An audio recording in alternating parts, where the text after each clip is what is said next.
Afternoon. Welcome to our Vanguard virtual series.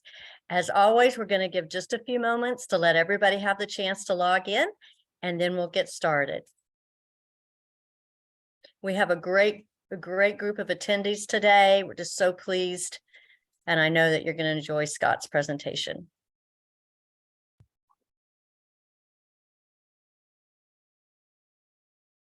Give it just a few more seconds.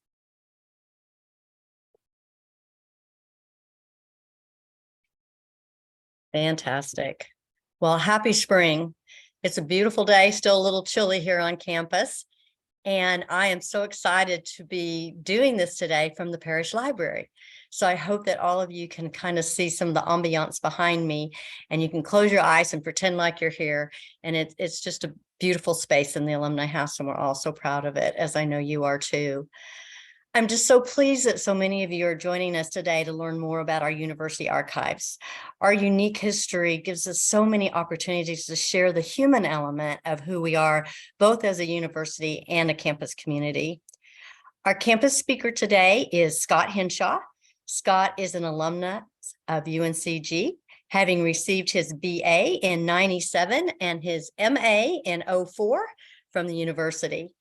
Scott is in his 24th year of working at the UNCG University Libraries and has previously worked in the Access Services and Cataloging departments before joining the Martha Blakeney Hodges Special Collections and University Archives, also known as SCUA, which I think SCUA is a lot easier to say.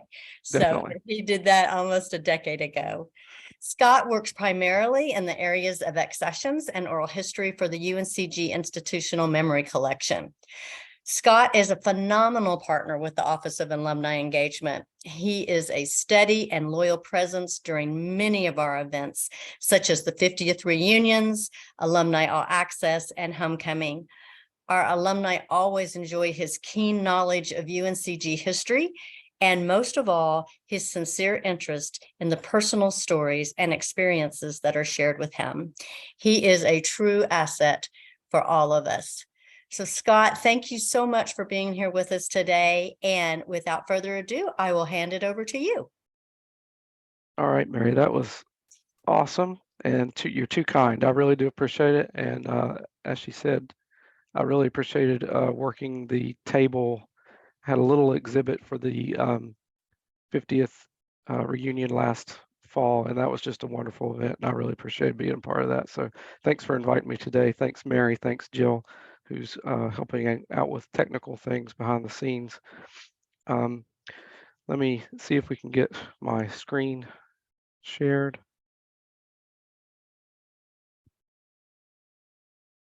Okay, is everybody seeing University Archives Preserving Our History, Accessioning, Arrangement, Description, Access, and Meaning? It looks good.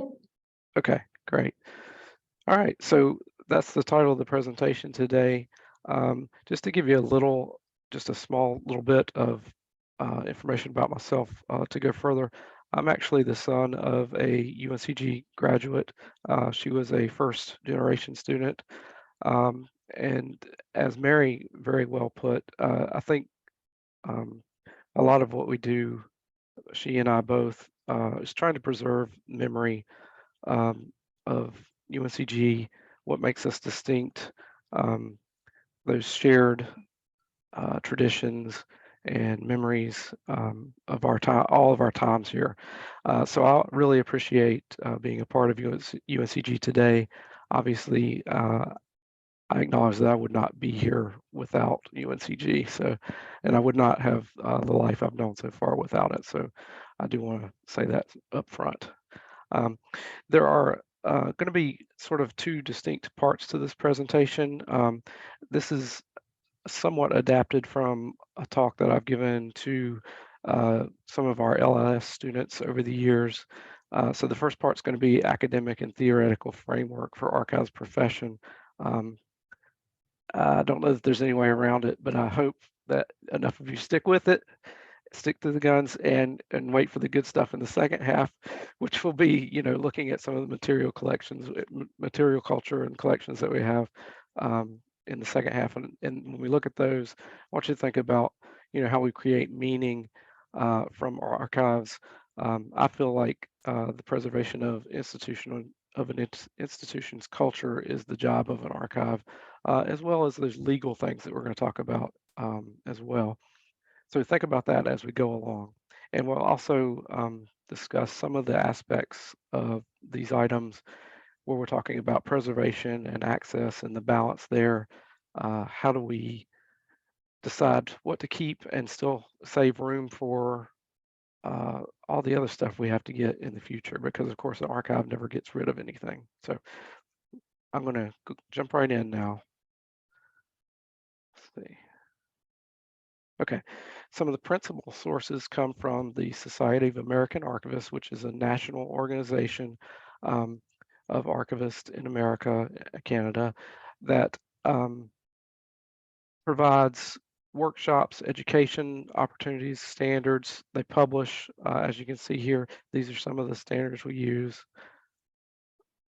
Again, some of them listed here. There's the website for the Society of American Archivists. I highly recommend you go there if you are interested at all in learning more about the profession.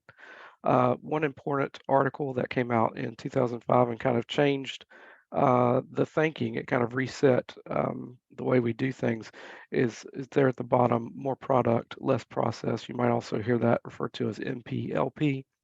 And the very short version of that is, instead of trying to process everything to the fullest extent, make sure everything is absolutely perfectly preserved and saved, it's important also, again, to balance access versus ultimate preservation, because what was happening, particularly at this time, um, archives all around the country were getting more and more materials in. They were inundated. It's a profession where there are often not many people working in each archives. We're fortunate here that we have a team. So things were on the shelves, not discoverable. They were kept, they were fine, but if nobody can ever find it, is it any good to anyone? No, not really. So that's sort of the very short version of that article. Some of the standards we use here were mentioned also in those books. Some of these are the guiding principles. Probably not going to read all of these, but records and archives possess unique characteristics.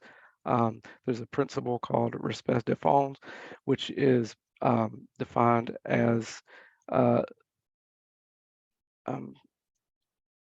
the principle of maintaining records according to their origin and in the units in which they were originally accumulated.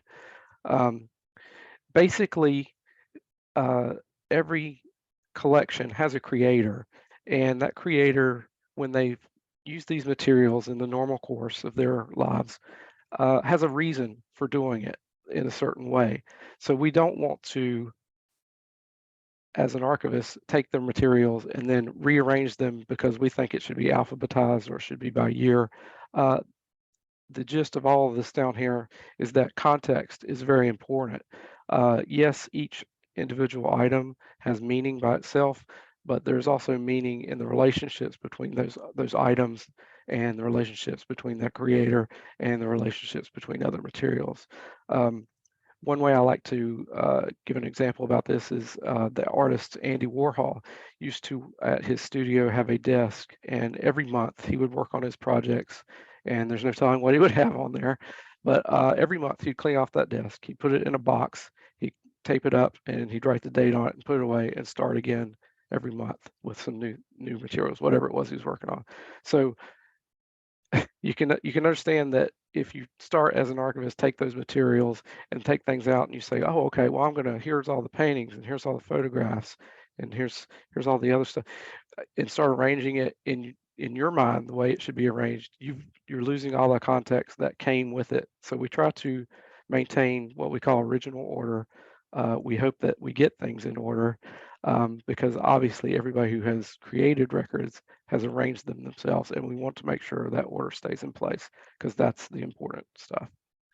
So these are some of the steps in archival arrangement: accessioning, establishing contextual information, arranging the records, processing, describing, and developing access tools.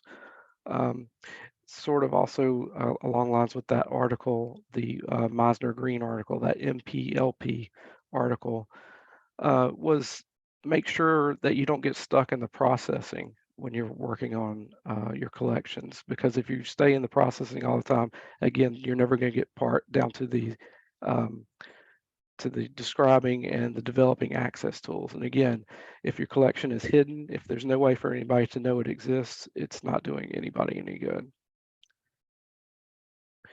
Now, that was all kind of theoretical for the larger scope, but what do we do here at UNCG? Well, we have to follow North Carolina public records law and its interpretation via the UNC system records retention and disposition schedule. Now that sounds scary, and a lot of times I'm the person that people talk to on campus.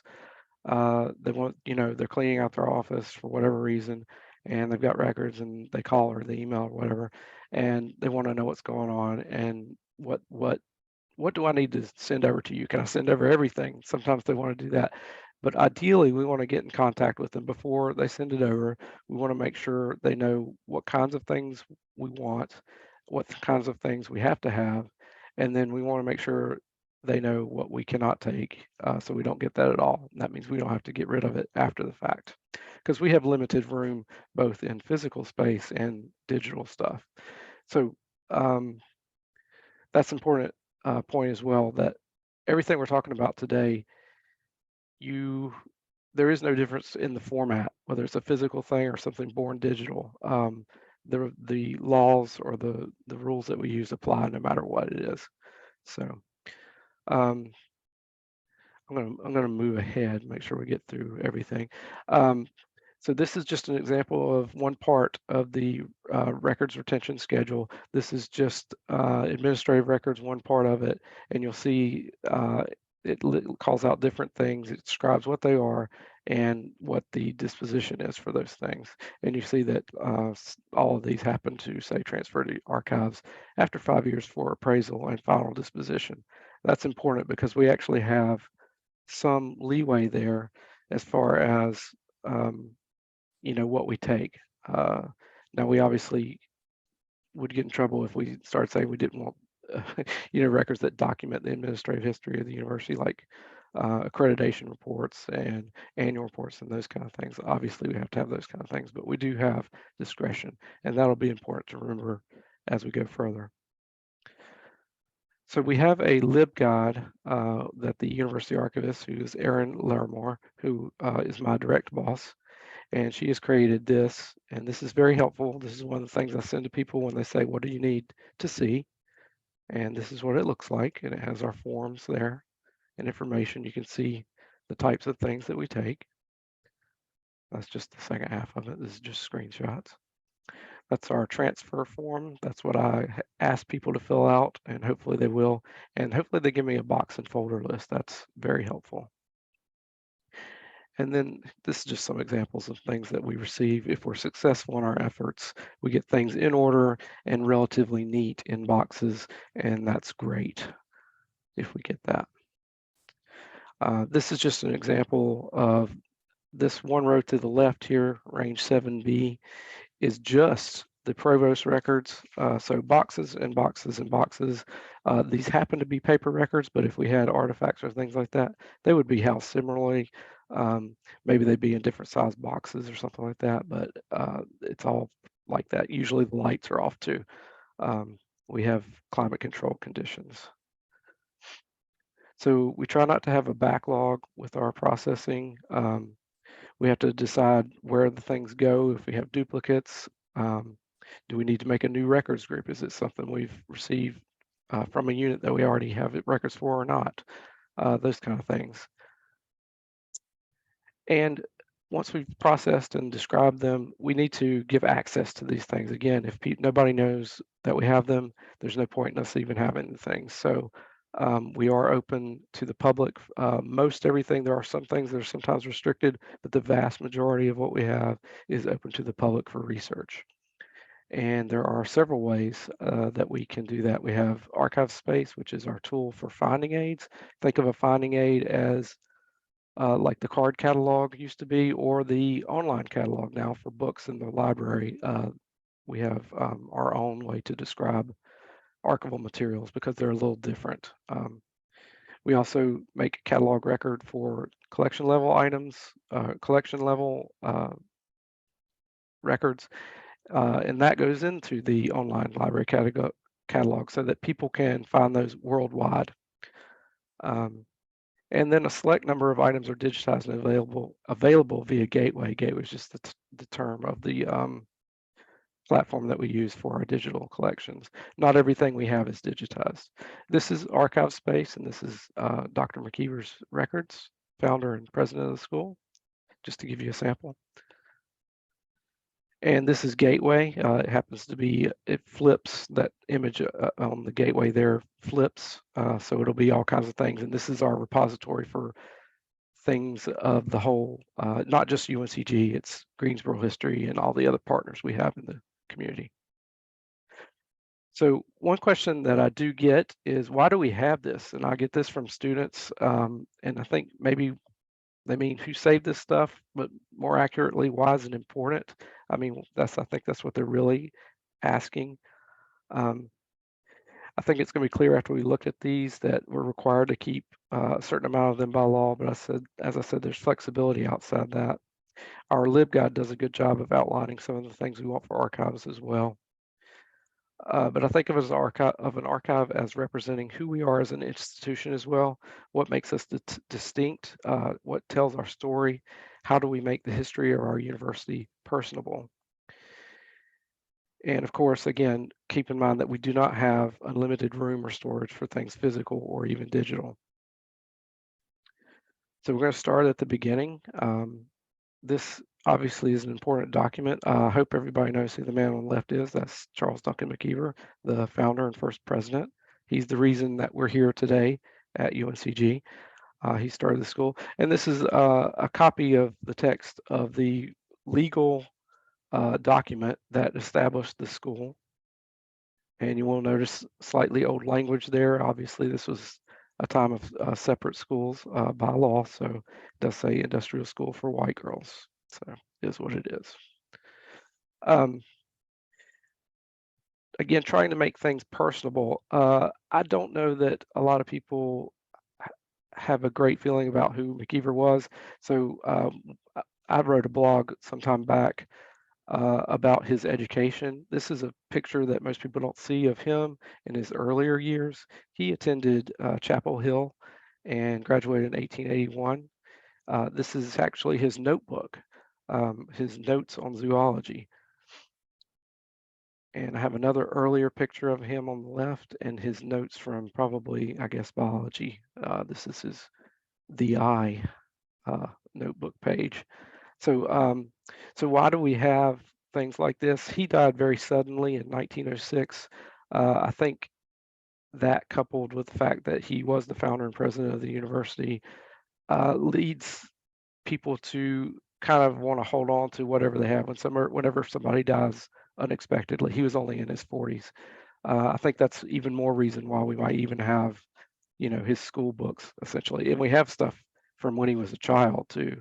Some things we don't have everything. I would have loved to have gotten his school book for his Greek courses because he won a medal in Greek at UNC. There probably was Minerva in that. That's why I wanted that, but we don't have that. So some of the earliest graduates. This is Mary Dale Dixon, and I hope I'm saying that right. Her 1894 certificate for teaching, it's a certificate to teach for 5 years in the public schools of North Carolina. Several things we can get from this. One, here's a real person, a student who went to, the state normal back in the day, right after it opened. Some things that we teach students about, and we do teach a lot of classes. We have over 100 and some class sessions in SCUA each semester. One thing they don't realize is the early on students would come with various levels of knowledge. They may not get a diploma, they might just get a certificate, they may not get anything at all except for the education that they received in the courses that they wanted to take. All of that was open to them.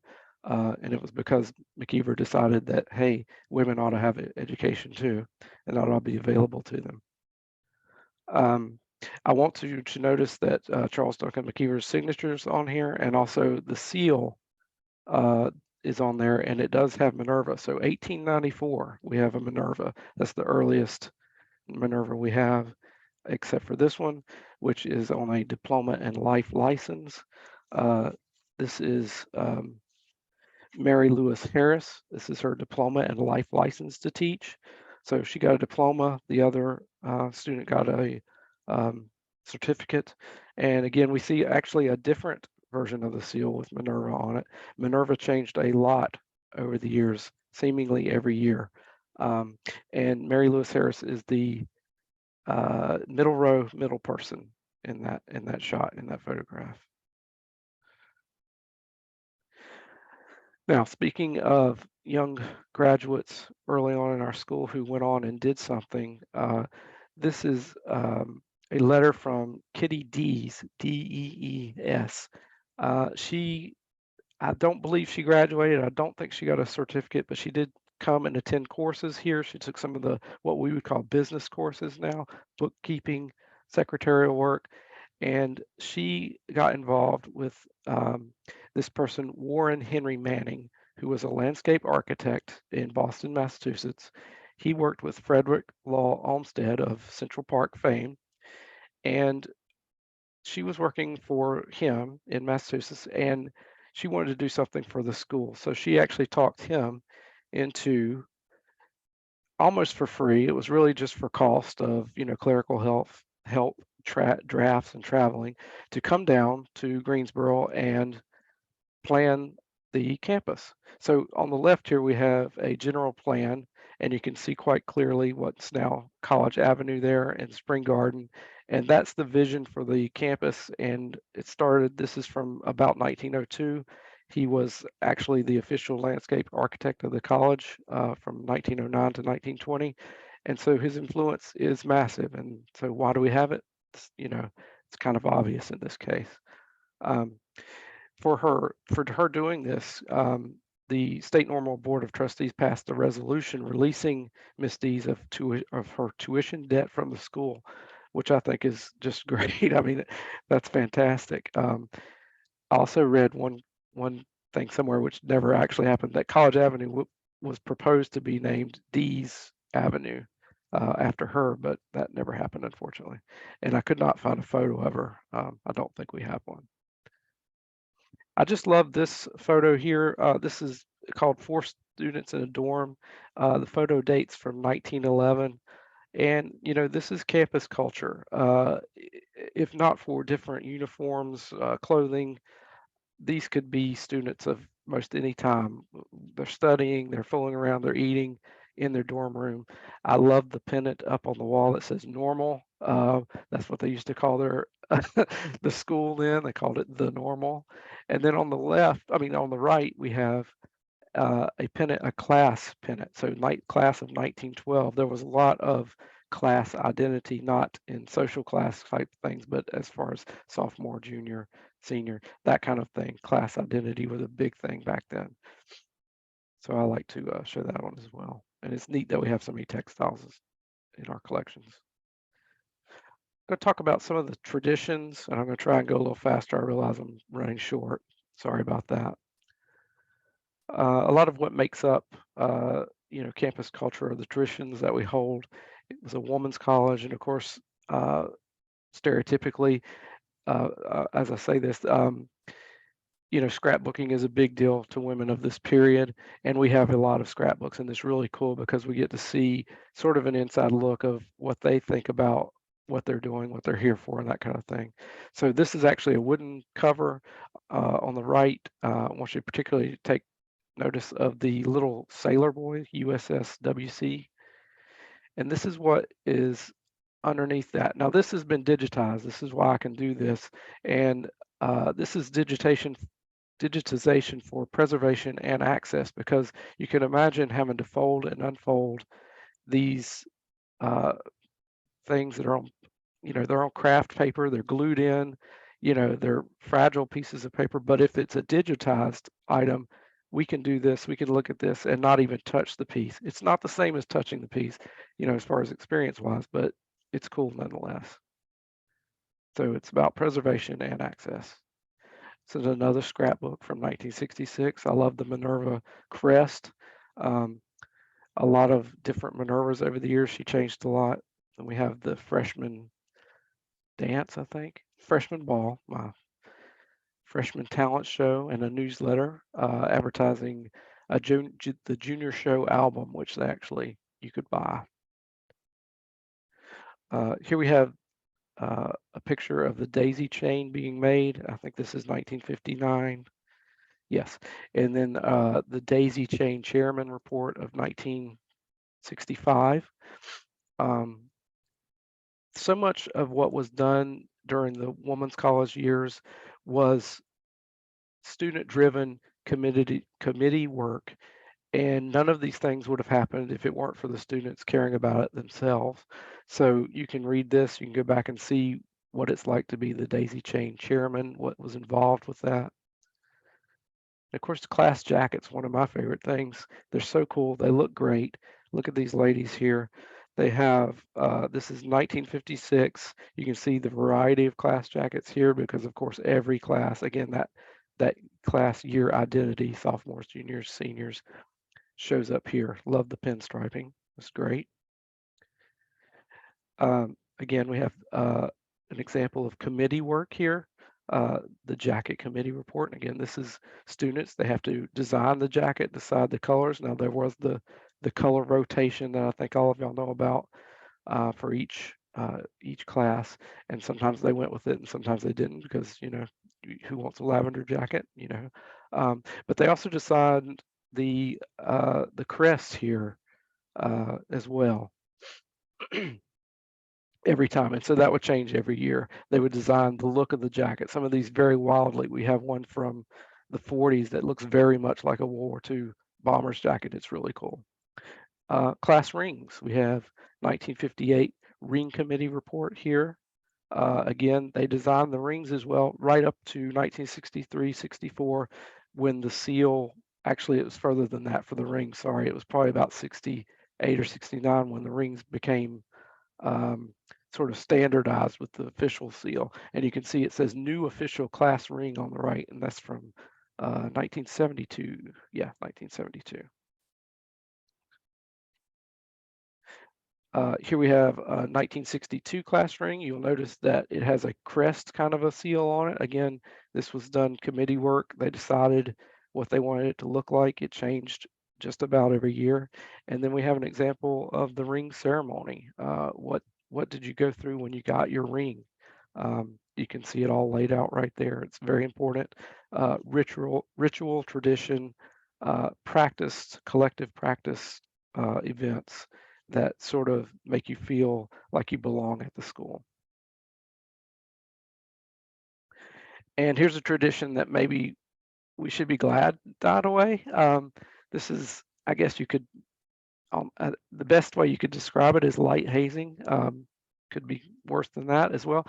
But this is Rat Day. Unfortunately, this is something that underclassmen were subjected to. I guess it was just freshmen, I think, if I understand correctly. They didn't know what day this was going to happen. They might get woken up at 5:30 in the morning and guess what? It's Rat Day, and they're handed a piece of paper like the one on the left, and these are the rules for the day. They have their little ear cutouts that they have to wear, and this I do like, even though the practice is not great. I do like the little cartoon here with her in her class jacket. She's a cat, and then the freshman is a rat. All right, talk quickly, because I'm running a little short on time, about changes and opportunities. This is the McGeever building as it was built in 1960. There were a lot of various opinions about this building when it went up. And a lot of that was to do with the lights on the front, although the design of the building was a little controversial as well. But by far the biggest controversy with these lights that were designed by Joseph Cox of NC State. He was a professor and an artist there.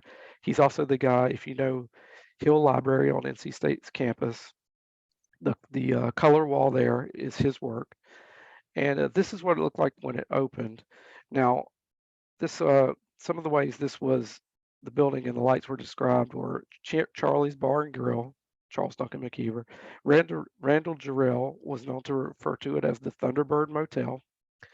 And the editors for the Carolinian likened lights to Christmas tree lights. So basically, the consensus on campus was that this was not a good scheme, and they did not like the lights. That's the takeaway on that. So oddly enough, those lights lasted less than a year. And if anybody here today remembers those lights as they existed, I'd love for you to chime up afterwards and let me know your opinion of it. But those didn't last very long. I'm going to cut this story really short and say that there were a lot of changes in the lighting over the years, but somehow there was sort of a nostalgia effect. And by 1972, students had gained over 1,000 signatures on this petition to turn the lights back on at McKeever's mural, which they had never seen because obviously students turn over every 4 years. And this is 1972, it's 12 years later. So they never had seen it. That picture I showed you was actually from NC State. We didn't even have a picture of the lights as they existed. That's how short a period it was. But they got together and there was a petition, and the Student Government Association actually passed this resolution to turn on McKeever. That's what they called it. And this did go to the chancellor, went to Chancellor Ferguson. He did follow up on that, but I couldn't find any evidence that it actually happened. It was supposed to, but money, cost, things like that. Students left who started this, and I could never find any evidence that it actually happened. And of course, the original McKeever building now is gone, and we have the new nursing and instructional building on that piece of prime real estate. But we do have the panels here. These are the original panels. You can see them better on the left photo, installed on the new building, sort of as an echo to the past there. And I like that they at least did that, even though I kind of miss McKeever. I had a lot of classes in McKeever. So an expansion of opportunity comes with change sometimes as well. Now, as I showed you in that first slide, the first item, the State Normal Industrial School for white girls, everything was segregated until 1954 with Brown versus the Board of Education. Opportunity came up. These two ladies here are Joanne Smart, now Drain, and Betty Ann Davis Tillman, who were the first African-American women on campus accepted as students in 1956. And there's a photo of them here. There is her letter of acceptance on the right here. This is her scrapbook, which we have, Joanne Smart. And this is her typewriter on the lower left, which is something we normally wouldn't take. Like, why would we take a typewriter? But if it's somebody who is very important like this, it's a groundbreaking thing. Also, the effect that this has on students. Again, we teach a lot of classes, have a lot of class sessions, we do exhibits. Students come in and you tell them about who these people are and what they did and what they went through to get here. And then we have an actual item that they touched while they were working at school, trying to cope with all the problems, trying to get along, just trying to get their education and degree. You can tell looking at the students, this has deep meaning for them. So that's why we have that. Interesting fact about this as well.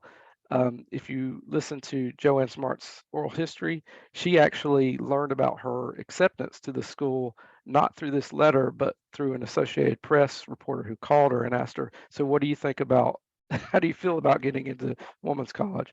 And that was her first. So if you can imagine waiting to hear, and then the first thing you hear about it is this Associated Press reporter calling you on the phone and saying, so, you're in college. What do you think about that? I mean, not the way you want to find out.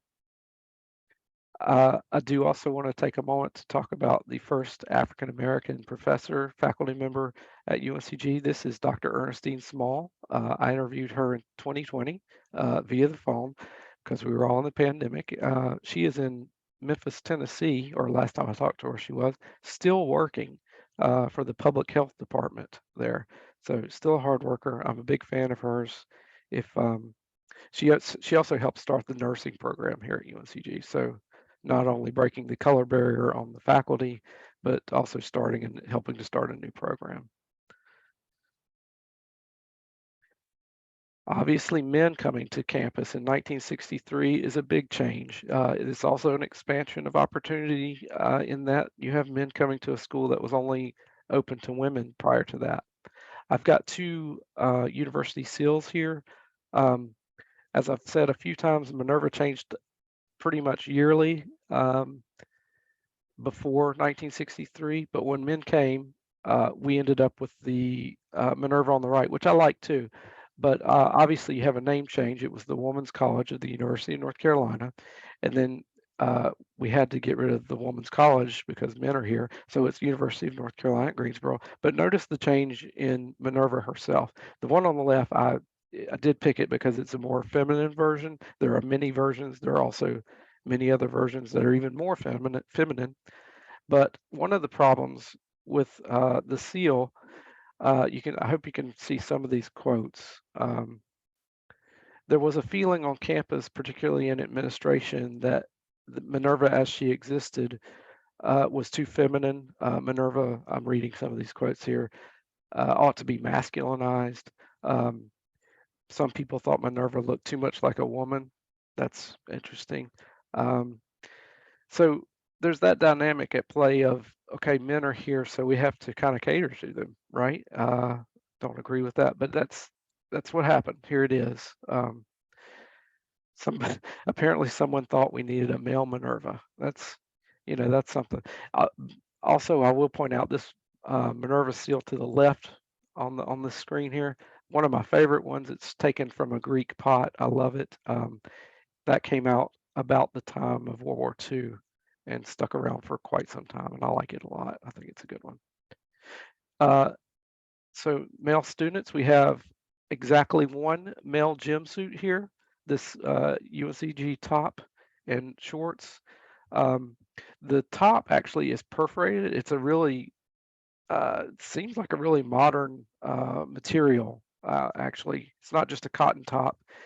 And to me, the thing that strikes me right off is that the women who were here at that time still had, and I didn't put a picture over here, but all of you know what it looks like, this sort of skirt kind of thing with bloomers underneath and the kind of fancy-ish top, all cotton, which is nice, but it's not perforated like the men's, and it's, to me, doesn't look as comfortable. So that's an interesting sort of double standard that comes when you get men on campus. And then on the right, we also have very few of these around, a men's class jacket. This is from 1972. So that's amazing to have. I think that's really cool to have. Again, some of these traditions died out, and I wonder, maybe we should keep them. Luckily, we still have class rings. I have mine.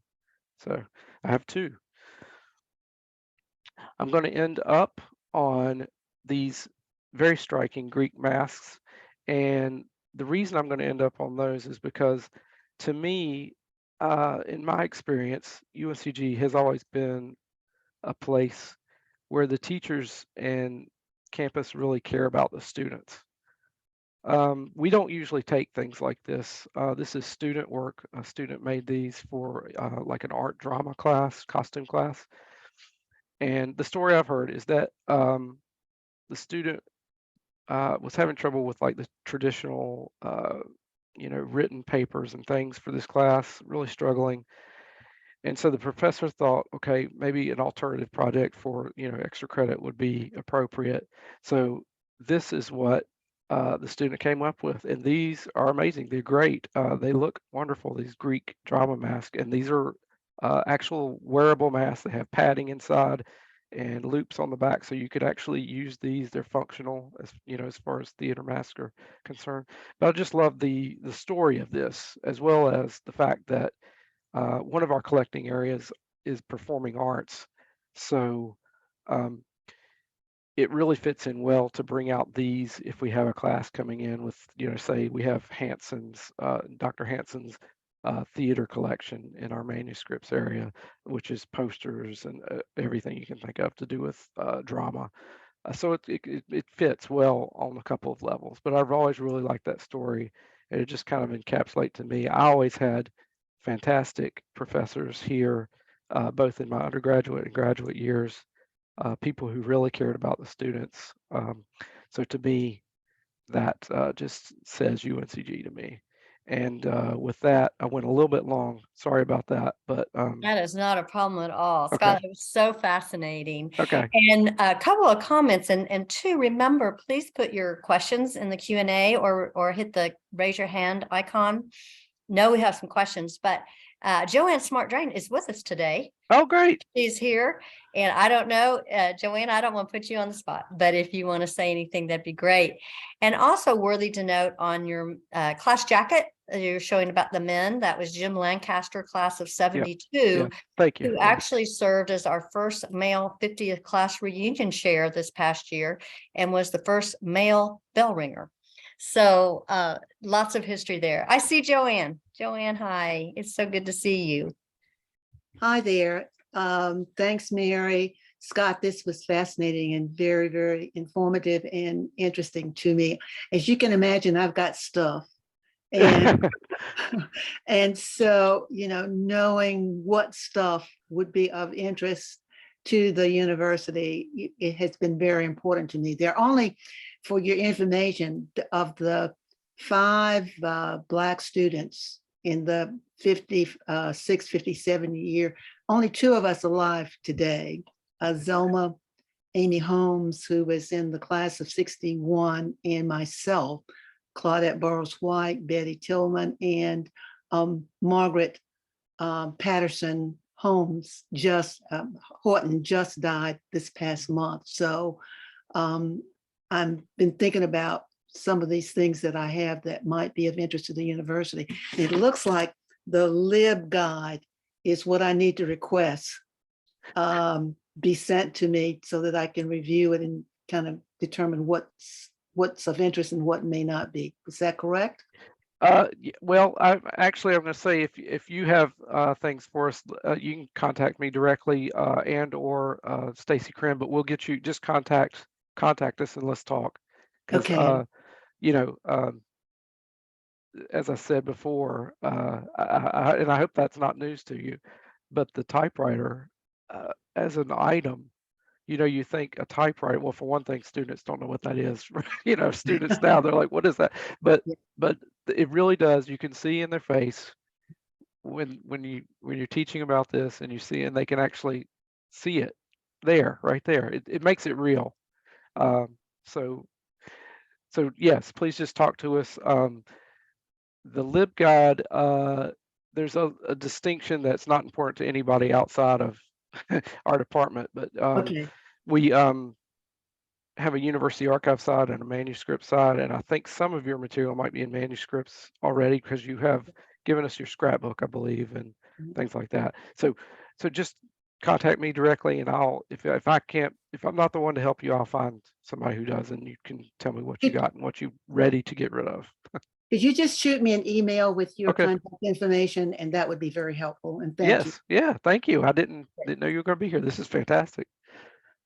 Joanne, thank you. As always, what a pleasure to have you with us.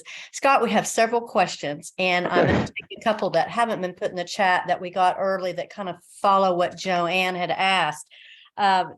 Mary Lib Slate from class of 61 is asking, are there things that you need in the archives, especially from the 50th reunions? And as a follow-up, what are you missing? All right, so we are pretty good on class jackets. We even do have some extras, which is good because every time you bring a class jacket out, everybody wants to feel it, which is, oh, and the gym uniforms too, they do that too. So, which is okay, that's not great practice, but we have doubles, we have extras, so that's good. I think the commercial class, if anybody was in commercial class, that kind of material, jackets, things like that. Things like you can always contact us and ask, do we have this or not? Most of the time, it's going to be a no on class jackets. The yearbooks, we all have a full run of, several copies of, and they're all digitized. It's going to be, if you have scrapbooks of your own, things, if you kept a scrapbook while you were here, that's pretty interesting to have. There's always sometimes some wild stuff in those, which is very interesting to all of us. Wonderful. So, Well, so, and to so we make don't it, know. So we don't know what you have until you contact us and let us know. And we're always happy to let you know if we can use it. right. So And I'd say another contact easy us. way, I think, Scott, is we have a lot of people that contact the alumni office that Right. have things, and you can always get those things to us and we'll pass them along to archives and make sure you know what happens to them. So if all this gets too confusing, you can always call the alumni office and we'll help you facilitate that. So Scott, we'll dive into a couple of the other questions here. One Okay. is from Alice Irby, and Alice is asking, what kinds of classes do you offer? How many students on average are in a class and how often are they offered? Okay, so the classes we work with in collaboration with the classes that exist on campus. So we might work with history, a lot, kinesiology, because we have a lot of, physical education type materials. It's really across the board, theater, but we work with the professors, we reach out, we look at the course catalog every semester, and we divide it up amongst the people in the department. Excuse me. And if it's not something that not somebody who we've reached out to before, we'll reach out to new people and say, hey, looks like you're teaching, kinesiology, and we have gym uniforms from the beginning of the school to the 60s, and all kinds of other things. Would you like to collaborate and work on a project? Or we have women vets materials. Would your history class like to come in and see some of that stuff and talk about primary sources and things like that? So it's all kinds, literally. We've had nursing students come in. It's really across the board. How many classes? We have a class in here almost every day, I would say. We teach, I think last semester we counted over 120 class sessions. So that's a class coming in using our facility. We're going to be co-teaching. We're going to have some things out for them to look at or work with, or primary source instruction. So that's how it goes, and it's an almost everyday thing during the semester. Obviously, the pandemic was a weird time. We did some virtual stuff. It was a little harder to do, but now we're back. Certainly last fall, we started back full force, and there really has been a demand for that kind of instruction. And the professors, and I think the students like it as well. I think you're muted, Mary. Thank you so much. I apologize. No I problem. can certainly attest to how busy you all are, but always how prompt and kind you all are to respond to people's requests and questions. We have a couple of questions that are the same, wanting to know how to access archives remotely. Okay. If I'm still sharing, I think I am. Let me see if I can you can just Google UNCG Special Collections, and anywhere you get on there, let me see if I can get the screens that I'm looking at on this screen.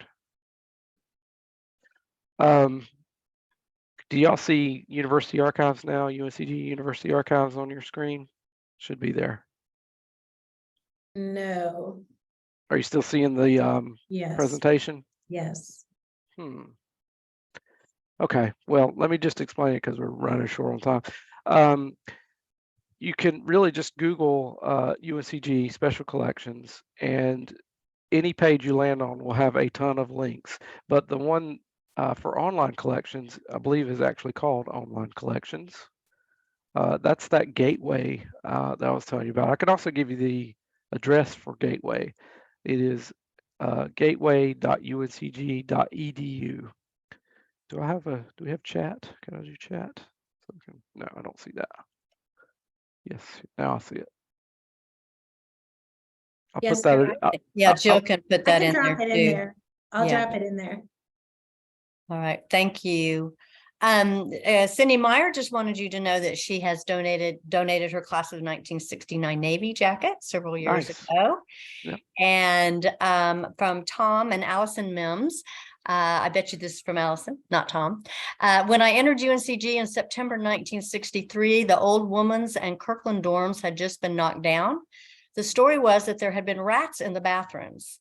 Not long after that, construction began on Reynolds and Grogan dormitories. Do you have pictures of Women's and Kirkland dorms in your archives? We certainly do. You may be able to find some on Gateway. Like I say, not everything we have is digitized. I would be willing to bet there are some pictures in Gateway, and we've shared that URL. So Okay, should be and able we to will find it there. also put that URL in when you get your recording of this, we will put that in the narrative. Is that good, Jill? Did I just promise something we could do? And Alice do is that. We'll do asking, that, what is, Mary. thank you. You're What welcome. is in the Hodges collection? Do you mean specifically Luther Uh, Hodges or Mary Blake? Well, Yes. The name of our department, we have a named department because Luther Hodges donates some money and in the honor of his mother, Martha Blakeney Hodges. So the name of our department, the official name of our department, Martha Blakeney Hodges Special Collections and University Archives. And it's on the wall right in front of our reading room. She was a alumna of the school. So he wanted to honor her, and that's why we have that name. And we do have some materials, I think. I can't remember on that one, but obviously there are. In fact, down the hall here, we have she was in the Farmerettes. I don't know if people know the Farmerettes, but that was, I think I'm going to remember this correctly, you know, an initiative, sort of a club kind of thing to support the war effort. So we have a picture of her and other Farmerettes is what they're called in the hallway. Wonderful. And let's see, the last one in the chat that I have is, are there archives at the School of Home Economics? We have materials from them. They may have some stuff that they need to send to us. I don't know. Certainly we have home economics materials. I don't know off the top of my head what we have. I did also include a link to our SCUA site, so you can get to the majority links, and finding aids would be one of those. If somebody has home economics materials, we would be interested in seeing what you have. We can compare with what we have, and if there are holes or things like that, we can certainly fill those holes in. Wonderful. And just one follow-up question. And you, I believe, made the statement that once you have something in the collection, you cannot get rid of it. Did we hear that correctly? Once you have taken something in, then you cannot get rid of it. Yeah, there is the thing as deaccessioning, yes. But the point I think I was trying to make at that point was we don't really want to take things that we are not going to keep. So the point of the outreach, I think this is where this came from, was that I go to the departments and units on campus and I talk to them about what we need, what we take, and also kindly tell them, no, we don't want that. No, we can't take that, so that it never comes in the building and we don't have to get rid of it. But yes, you can get rid of things if you decide that you need to. Also, you got to remember, if we get 50 boxes of something, which can happen from a unit, I'm not going to be able to sit there and look at it before it comes to me. So there might be a folder in there full of Social Security numbers or student health information, and if that comes up, we're not going to keep that. We're going to shred that. And that makes good sense. Yeah. That makes good sense. So, well, I think that we have answered all the open questions. And again, to our audience, I know it's hard to maybe always have a URL. We will put that in your email that you get with the recording of this session, so that you'll have that front and center. And so with that, I want to thank this audience and all the audiences this year. This is our final session for the academic year of the Vanguard Virtual Series. And your steadfast attendance and interest has meant the world to me, and I appreciate it. And all of those that have presented, I want to extend my sincere gratitude. And most of all, your ideas are so important to us. And so if you have something that you'd like for us to cover, please send it to alumni@uncg.edu. We try to keep that very simple, alumni@uncg.edu. Let us know what you're interested in, and your ideas matter, and we want you to know that. So we will close out this academic year with the Vanguard Virtual Series. I hope to see many of you on April 22nd for our Alumni All Access. and the dedication of the Women's College Tribute, which is on Saturday, again, April 22nd.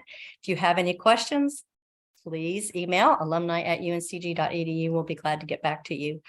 Joanne, a special thank you to you for coming on screen and sharing with us. And to all of you, to Scott, thank you so much. Take good care, and we'll see you next year.